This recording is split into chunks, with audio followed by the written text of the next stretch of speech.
to be committed to the vision for what you now believe is possible for your life, but don't be attached to how you get there.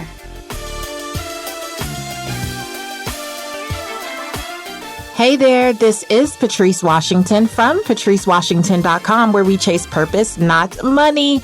Welcome back to another episode of Redefining Wealth. Listen, if you are brand spanking new here, here's what you need to know. You have just stepped into no ordinary personal finance or wealth building show. Your life will never be the same because this is a community that believes that wealth is so much more than just money and material possessions. We believe in the original 12th century definition of wealth, which says it's the condition of well-being. And so each and every week, we look at what I call the 6 pillars of wealth to unpack how all the areas of our life literally impact how we manage our money, how we connect with our finances, and ultimately determine how we can build financial wealth. And so if you want to grab what those 6 pillars are, I want you to go to my website, patricewashington.com/start here, and grab the free audio training, The Truth About Wealth. In less than 30 minutes, you'll literally have a new take on what it means to truly be wealthy. Now, before we jump into this week's episode, I want you to know it was brought to you by my new book, now available, Redefine Wealth for Yourself, How to Stop Chasing Money and Finally Live Your Life's Purpose. I am so excited to get this into your hands so you can have a playbook, a guide, a manuscript for how we actually live the 6 pillars out in our everyday life. These are the rituals, the mindsets, the behaviors, the attitudes, the beliefs, the exercises that I have personally done and still do to continue to build wealth from the inside out. And I can't wait for you to have it. So head to redefinewealthforyourself.com and pick up your copy today. So as I shared last week, for the next few weeks, we are going to be doing what I call the Remind series. So, typically we do a rewind where we take you back in the day to one of our previously released episodes.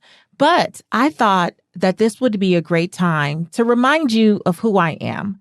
So often on the podcast, you hear me interviewing other people, and even sometimes you'll hear me do my solo episodes where I get to share my personal thoughts. But I wanted to highlight a few podcast interviews that I've done this year that I think really give a well-rounded perspective of who I am, because you don't often get to hear anyone ask me questions. So this is a kickoff to the Remind series. It's an opportunity for me to spend some more time with my family and just really reflecting on the first 6 months or so of the year and preparing for how we're going to finish 2021 strong. But these episodes, these interviews have really meant a lot to me, and the feedback from the listeners of these podcasts that you'll be listening to have been tremendous, and I just felt like my audience could also benefit.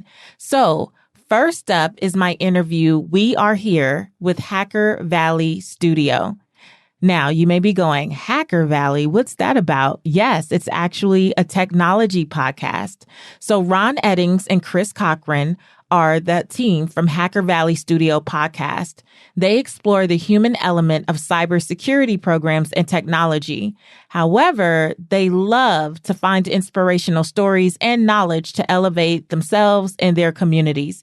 And as a fun fact, they were nominated for a Webby Award just a few months ago. So that means that they are really one of the 5 best in the world in their category of technology.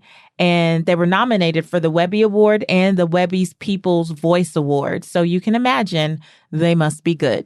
So even though it's a tech podcast, just know that the message of redefining wealth goes far and wide. And I just love this conversation that I had with Ron and Chris. So without further ado, check out We Are Here with Hacker Valley Studio.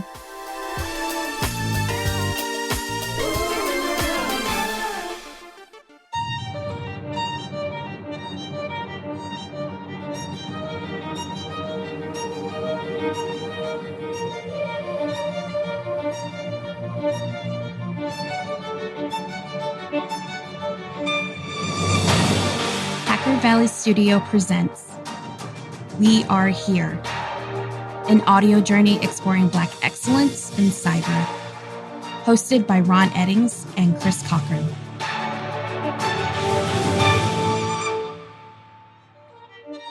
In part one of this series, Ron and Chris interview the powerful Patrice Washington, one of the world's most popular podcasters and authors.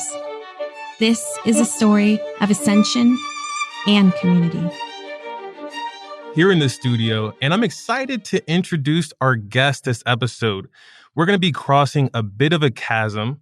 We've brought in Patrice Washington. She's also known as America's Money Maven, and she's reached millions of people and helped others redefine their wealth. Patrice, you also have a new book coming out called Redefine Wealth for Yourself. It's amazing to have you on the podcast, and welcome. Thank you for having me, guys. I feel so special to get to be here with you all for this conversation. I'm excited. The honor is ours. I love that we have this mastermind that we're doing together. And also all of the wisdom that you're putting out into the world, whether it's through YouTube videos, whether it's through your books, your podcasts, there's just so many mediums that I think that you've touched across the world. But for the folks that don't know who you are just yet, would love to hear a little bit about your background and what you're doing today. Oh, man. Yeah. I always tell people that when they see all of the things and all of the accolades or achievement, don't get caught up in that. Like, I'm here not just because of textbook, although I have the background in education. I'm really here because of a testimony. And the work that I do today was really born out of a time just like this one, where there was a lot of uncertainty and just a lot of unknowns and a lot of what we've experienced over these last 10, 11 months or so. I got my start and really understood who I was being called to be in the world during the last recession. So in 2009, picture this, you have a mid-20-something-year-old woman who graduated from the University of Southern California with honors, business degree emphasizing in entrepreneurial studies, started a real estate and mortgage brokerage during senior year in college, grew that business to a 7-figure business by 25, and then at 28 years old, she's on the bathroom floor, bawling and snotting and crying because she's gone from this 7-figure business to scraping up change, literally. And you guys know the drill. I don't know about where you grew up, but I grew up in South Central Los Angeles. I'm Belizean American, in a household with a single mom and a single grandma who raised me. And all I ever heard was go to school, get good grades, and you'll be fine. And you can basically make it out the hood. Yep. And I did all the things. I checked all the boxes. And as a matter of fact, I was the one, right, of my family, my cousins, my friends, even from college that had quote unquote made it. And I just couldn't wrap my mind around, so how am I here? How am I applying for welfare? How am I digging through couch cushions and old purses looking for change to get milk for my newborn daughter? What the hell is this? This was not what I bargained for. This is not what I went to college for. What is this? And for me, it was in the bawling, snotting, and crying and saying, God, why me? Like, how did I get here when I've done all the things and I've been a good person and I operate in integrity? I heard a still small voice that was like, get your Bible. And I always tell people, it doesn't matter to me what you believe, even if you take it as a quote. But the quote was, the scripture was, what good is money in the hands of a fool if they have no desire to seek wisdom? What good is money in the hands of a fool if they have no desire to seek wisdom? And here I am, having passed the real estate broker's exam on the first try and having all my little certifications I've been building up and this degree from USC. And that was the first time that it hit me. I had a lot of knowledge, information, education, but I didn't have wisdom, which is how to apply it, when to apply it, with whom to apply it. And those are two completely different things. And I made a promise to myself, this is March 2009, that if I'm ever restored, I just want to go. I didn't even have, my faith wasn't on a 10. Let's be clear. I was in the midst of the worst time of my life. I wasn't like, oh, when I make it back, I was like, man, if I ever see any measure of success again, I just want to go everywhere I can and tell people that this journey is not about just chasing money. It's about seeking wisdom. And I've lived my life with that mission since March 2009. So all of the books, all of the media, all of the work that I do is because I just want to be true to that mission, because I know what it felt like to feel like I had done the right things and still be in the midst of a financial storm. And smart people have challenges with finances too.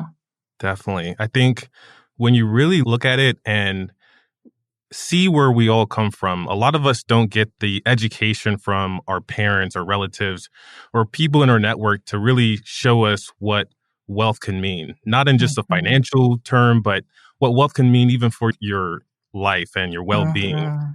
What was the turning point for you? Like after you went through this struggle and this hard time in 2009, what did you start to implement to turn everything around to get to where you're at now?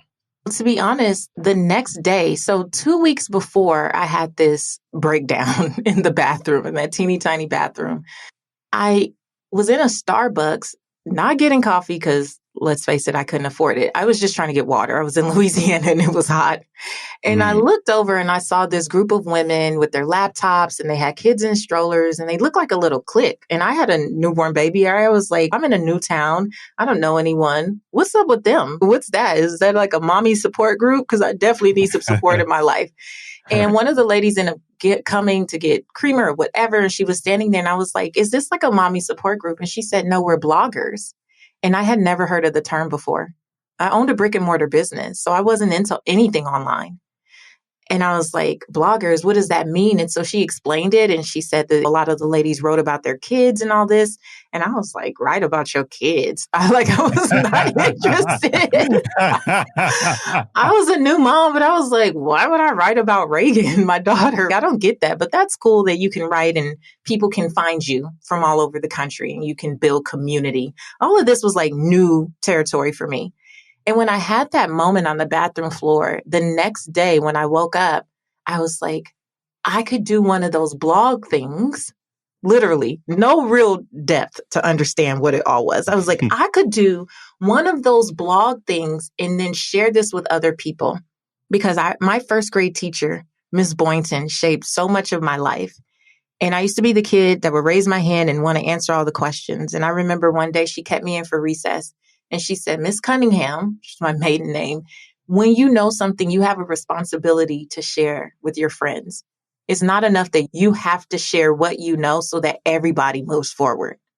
And she let me in first grade be like, I thought I was the teacher's aide. You couldn't tell me I wasn't grown getting a paycheck. I was going around checking people's work, I told my mom, what could I have been educating my peers on in first grade? I have no idea, but I was into it. And she planted a seed that whenever I learn something, I have a responsibility to share. And so it's no wonder 20 years later, I'm even in the midst of my own crisis. I wake up and I'm like, at the minimum, I should just share with people what I'm learning. Like at the minimum, you should just share the lessons that you're getting as you go. And that's what I started to do with that blog. I didn't even understand it. It's the ugliest, most hideous blogspot.com you've ever seen. I didn't understand any of it, but I wasn't committed to knowing everything. I was just committed to this idea that I need to share. I need to share. And that even if one person reads, an audience of one is still an audience. And that's the same spirit that I've done pretty much everything with. I know that we always are thinking of the return on investment. But my return on investment is sometimes, if it's one person, I'm okay with that. I've been blessed that it's reached millions, but it's always been like, if it's one person, I'm good. That's a heck of an origin story, because I feel like you might be one of the only people in podcasting that talks about purpose more than we do. And I do feel like that we start to build that purpose when we're kids. Do you feel like that's when your purpose began? And then how did you start to figure out what your purpose was and how to best apply it in your mediums?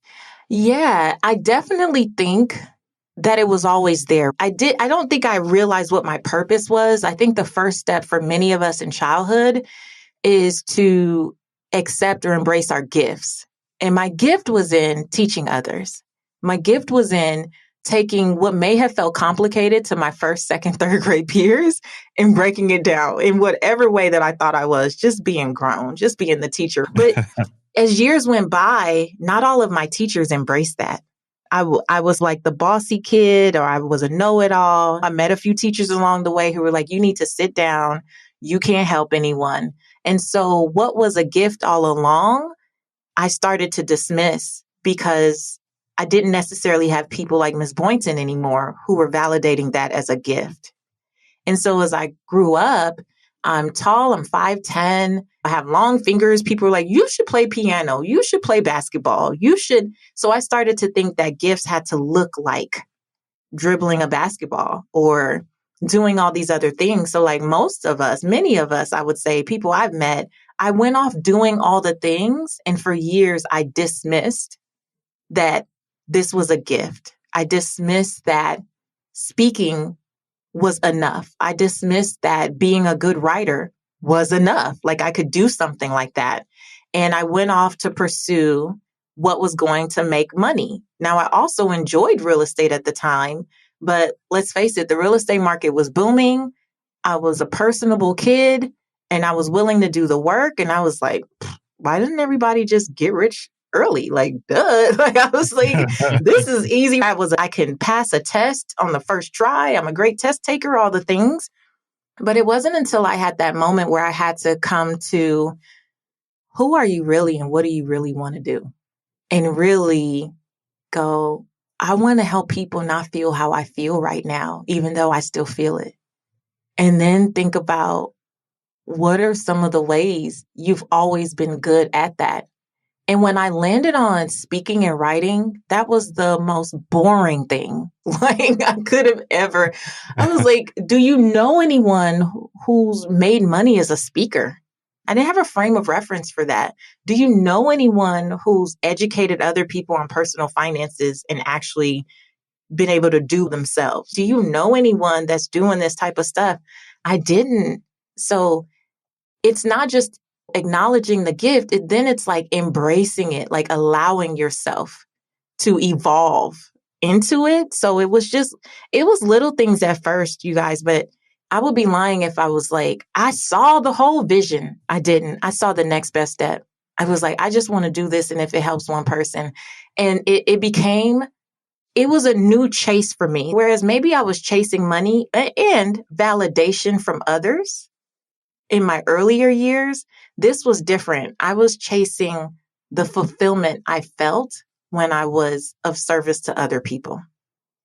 And that is the thing that's been like, man, when I thought about my real estate career, how I really grew that business with my now husband, then best friend, boyfriend, we grew it because I was out educating people on how they could step into home ownership. And I was breaking it down and I was making it plain. And I was like, what if there's no real estate transaction attached?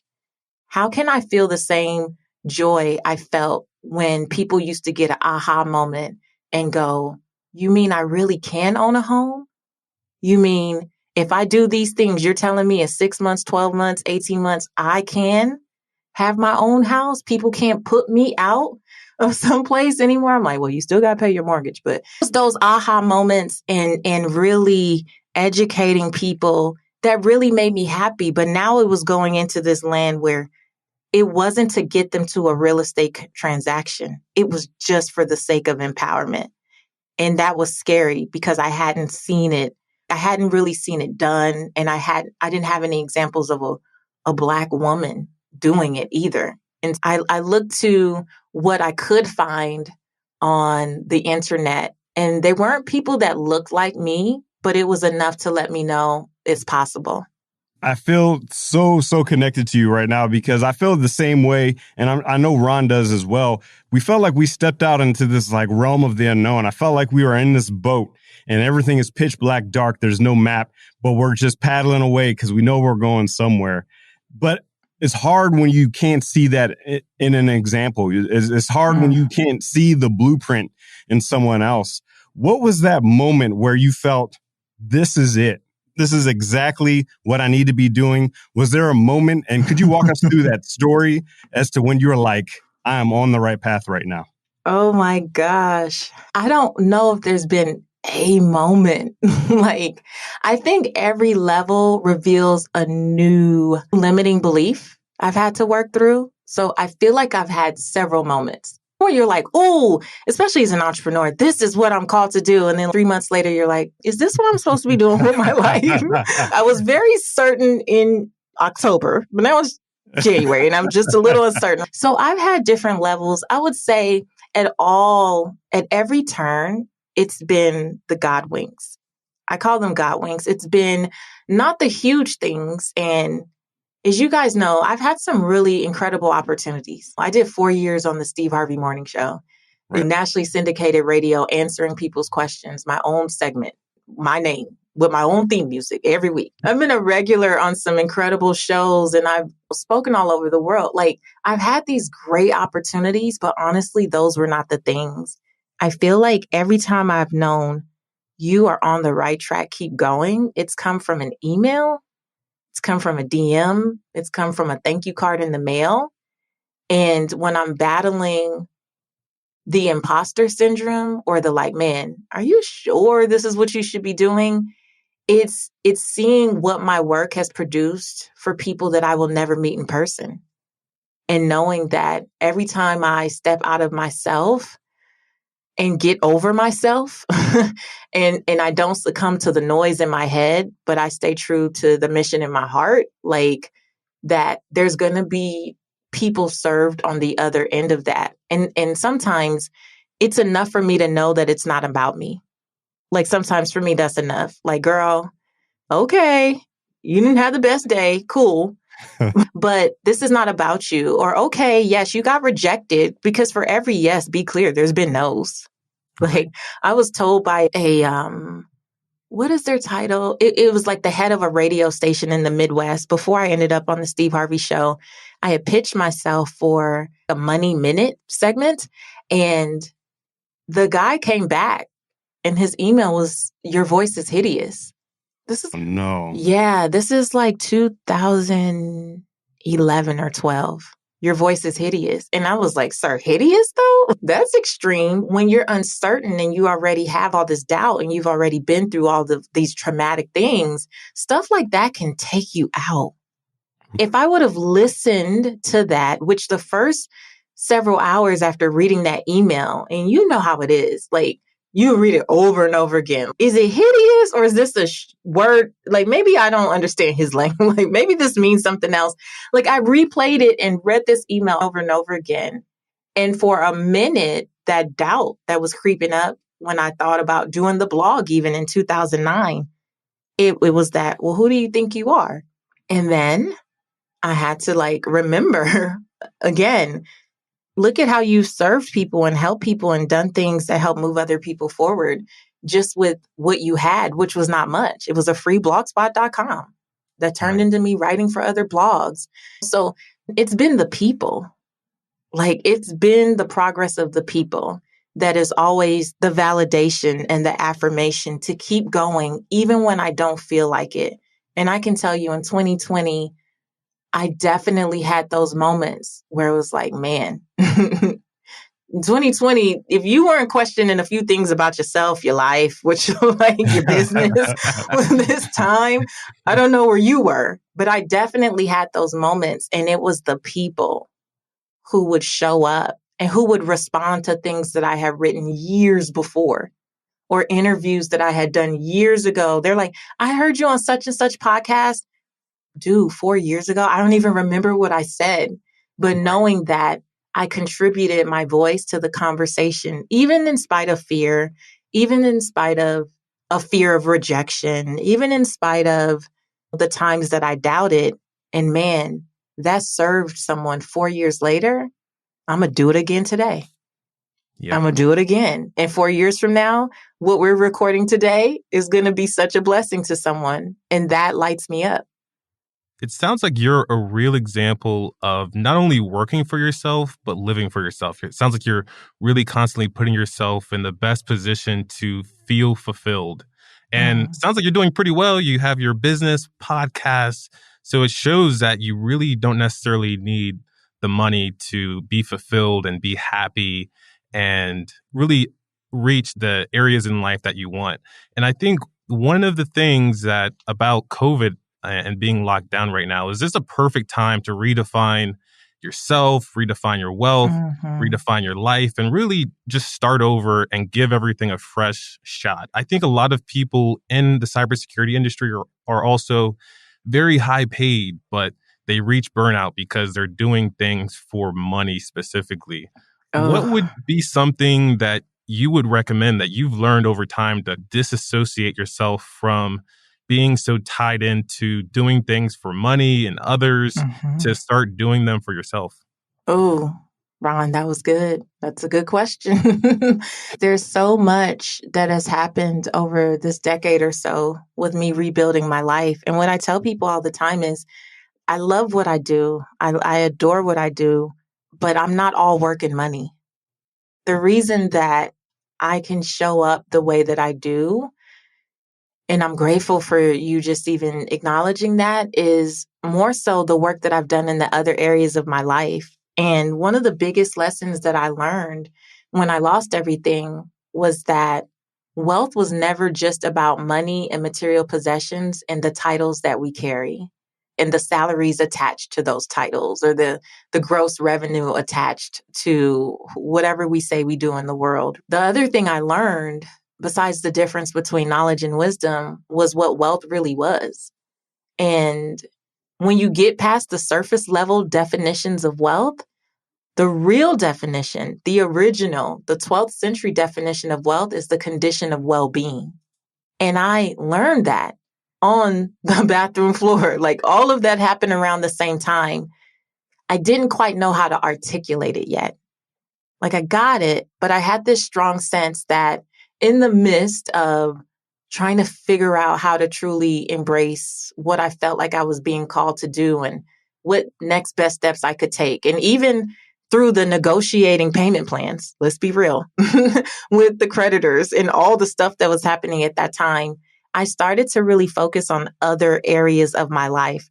And none of them have been like, oh, I aced that, let me move on. They're still continuously a part of my awareness. It's a very intentional setup. Like, my calendar is intentional, how I set my life up. And so what I talk about on my podcast, Redefining Wealth, are the 6 pillars of wealth. So for anyone, especially when you talk about folks in cybersecurity and reaching that burnout, I want to share the first pillar of wealth. What I've learned is the first pillar of wealth is about becoming your best self. It's about becoming your best self. And I call it the fit pillar. And people get an attitude when I say that. They're like, oh gosh, she's going to go into this whole go to the gym, and I can't go to the gym. We're in quarantine and all the things. But hear me out. Here's what I've learned. If we have a vision for our lives, if we know what we want to create and what we want to leave as a legacy, let's say for our family and our communities and whatever it is we want to do, we have a duty and responsibility to protect the only vessel we get in order to execute that vision. None of us gets 2 and 3 bodies. Like, we don't get all these extra chances, but yet many of us, for the sake of the title or the validation or the gross revenue or the salary or whatever we attach it to, will run ourselves into the ground. We will burn ourselves out and not take care of ourselves, and yet say, I want to do such and such thing in 10 years, 20 years, 30 years. You don't have a right to request that if you're not going to take care of yourself today. Right. How can you? But yet we live in a society that glorifies burnout. I don't know about you guys. They don't call it that, but then yet they're like, you got to be on your hustle and grind. Like, it's 3 a.m. What you doing sleeping? Yeah. Like, they're like, it's team no sleep. Be on your hustle and grind. So it's, damn, do I rest or do I like be on my hustle and grind? And so I've learned that when I take better care of me, I show up better. I perform better. And as a byproduct, people want to send me clients. They're like, people are always like, how can I support you? What can I do? What can I give to you? And I think it's because I go to sleep. I think it's because I drink water. I think it's because I'm mindful of what I'm even just putting in my spirit, not just feeding myself physically, but also mentally. We got to be fit for this journey, man. It's not a matter of if, it's when. We're all going to face a bathroom floor moment in our own way. And those moments come to define us. And either they're going to push us further into purpose or we're going to retreat and give up. And if you're not mentally fit for the game and you're not intentional about building your mental fitness, you're going to subscribe to these antiquated notions of what success has to look like, the stress, the striving, the burning yourself out, as opposed to being true to where you're really feeling led, but also doing that in a way where you can set boundaries that serve you, serve your purpose, and serve the people you're called to serve. And to me, that's the first thing. Because if you're not here to enjoy your wealth, what was it all for? I'm not trying to get to the point, you guys, where I'm now 60 years old. Now I decide I'm going to live my life and I'm not addicted, but I'm prescribed prescriptions I can't even pronounce because I got all the things from not taking care of myself. Come on, man. I'm not here for it. I'm not here for it. So that's the first pillar. And that's such an amazing philosophy to live by. And it reminds me of something else that I heard you say in another interview. And it's this concept of people are saving money for when they're sick instead of investing in their health that they have now. Yes. And I felt like that was such a powerful sentiment. I'd love to hear where that actually came from. That came from me ending up in the emergency room in 2015, as I was getting ready for a national book tour. I went because I had food poisoning and I'm in the ER. They run all the tests. They give me the IV, all the things. And I think he was a resident. He was a young guy. He came back in and he's, Miss Washington, do you know you have way more problems than food poisoning? I'm like, first of all, young man, I've already been up all night and you're not going to do this. Have you noticed any signs of anemia, iron deficiency? And I'm like, no, I don't know what the signs are. Do you feel exhausted? I'm like, of course I'm exhausted. I'm on my hustle and grind. I've been doing my thing. I'm moving my purpose forward. I'm always on the road. Yeah, I'm used to being exhausted. And he starts going down this list and I realize how many things, how many symptoms, how many signs I had been ignoring. And I thought it was okay because I was doing good work. Like I thought it was okay because I was doing good work and now I was making good money again. And it was not something I would ever let my husband or my daughter do. Yet I kept putting myself to the end of the list and normalizing these symptoms that were clearly my body saying, hey, he said, if you were any older, we wouldn't be referring you to a hematologist. You would be getting rushed in to have a blood transfusion.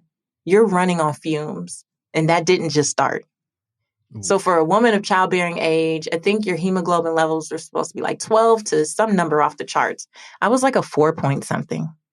He's like, this is fumes. If you got in a car accident, you could bleed to death easy. Like what other people could sustain, you could bleed out before an ambulance got there. You don't have anything. And I'm like, what? Like I didn't even understand, but I had been putting that off. And so everything that I shared, like the epiphany that came out of that, I was like, how dare you be praying, God, enlarge my territory, give me more to do. You can't breathe in Beverly Hills. Like you can't breathe walking around. And I recognized I had shortness of breath and all these things that I kept putting to the side.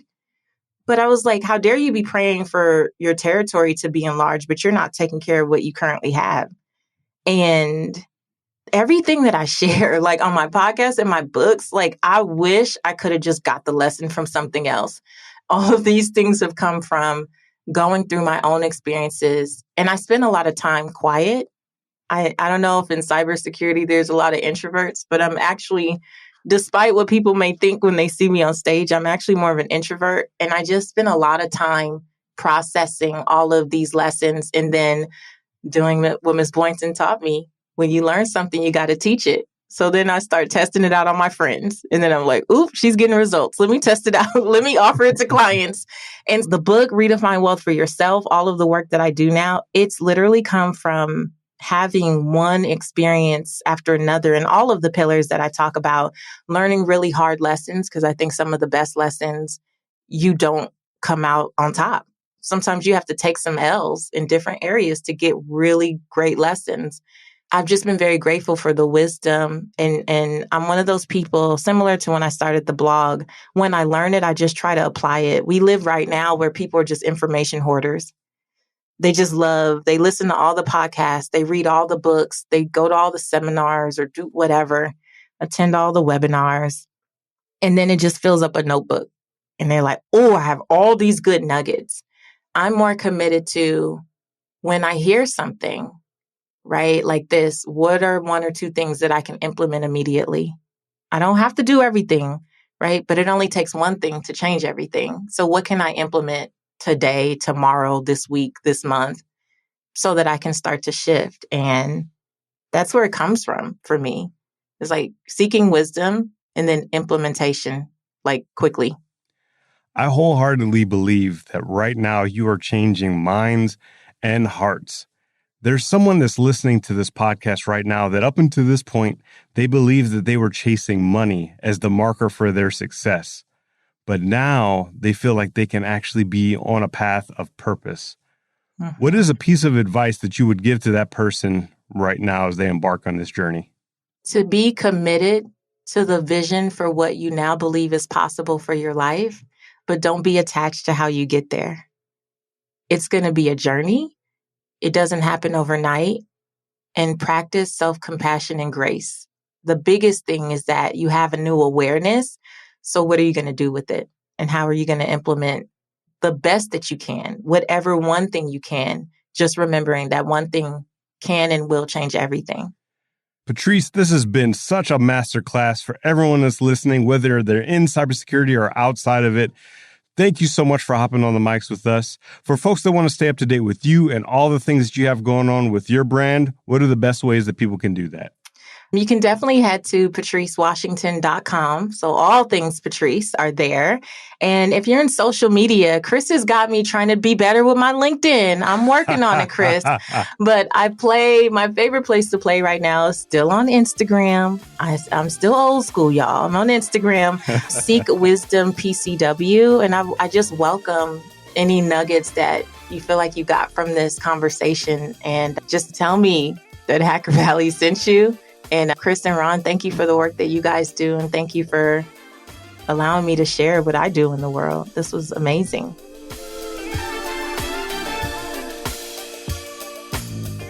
Wasn't that good? I felt so peaceful, so calm, just so at home with those two guys, and really excited that I had an opportunity to share my voice and my story with an audience outside of folks who were just interested in money, right? Usually I'm invited to personal finance or spiritual development type podcasts. So it was really interesting to see that the message goes far and wide. And when I tell you, I got so many direct messages from folks in cybersecurity who are all into tech, but they were like, wow, you really hit on some things that moved me. And I hope that you learned a little something new about me as well. So come back next week. We're going to do a Remind episode with Kathy Heller from Don't Keep Your Day Job. Ooh, that one is so, so good. So make sure you come on back. Until next time, I want you to go live your life's purpose, find fulfillment, and earn more without ever chasing money. Talk to you later.